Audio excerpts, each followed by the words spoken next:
You know, a few years ago, we had a New York trooper on, Stan Linick, who defended people's rights outside of the checkpoint to warn people about the dangers of the naked body scanners.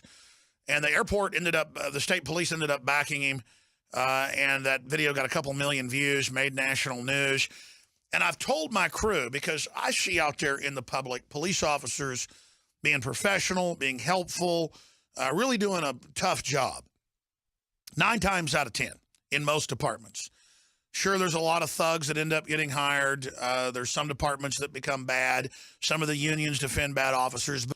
And if we just get into an us against them mentality and turn the police into the enemy, that will play into social engineers' hands in different areas of federal government to then create an us against them mentality. The way to reform America, the way to promote a Bill of Rights culture of mutual respect is to reach out to the police and the police to reach out to the people and to back cops that are good cops and then to stand up when police are clearly out of control. And I've studied sociology now and psychology a lot more than I did 20 years ago when I was first on air.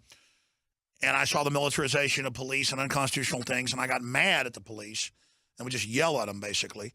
And then I began to realize over the years that's not effective. So I want to criticize policies that departments have that are bad. I want to go after cops that are bad. But I want to go after judges that are bad. I want to go after politicians that are bad, corporate people that are bad. I want to go after citizens that are bad. And you've got to ask yourself, what happened to us as a society? And I think the answer is we lost God. And the churches don't promote God. I mean, they promote a plastic God, a synthetic God. I just know I don't want to lose our civilization to corruption. And I know that if we promote good policing and support good police, then good police will have backing and the bad guys can be forced out. And the police will listen to patriots if we are supportive on things we can support and then in a professional way disagree with what we know is wrong, vehemently, but not from a position of hating people. And believe me, when you're out in a demonstration and the cops are shoving on you and violating your First Amendment, you start hating them.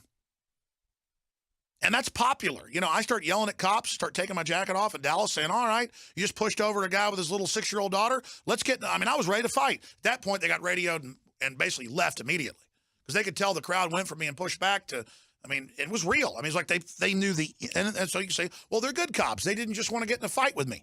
They would obviously won it at the end. And when I saw them push that guy over with his 6-year-old daughter on their shoulders and her crying, I just said, that's it. We got to fight him. And we started and it wasn't like a big thing in high school where you take your jacket off to de-escalate. I was pulling my stuff off because I was getting ready, man. It's just at an instinctive level. You don't attack little girls. But at the same time, they realized what they'd done and just said, okay, we better shut this down. They were following orders. They didn't like it. Some of them were thugs. But you know what? That's how we're going to lose this country. That's how we're going to lose this civilization. That's how we're going to do it, folks. We're in a lot of trouble, folks. Evil's taken over, and we need to come together for the Bill of Rights, Constitution, family rights, private property, right to self-defense, and promote ideas, not promote fighting black against white, cop against citizen.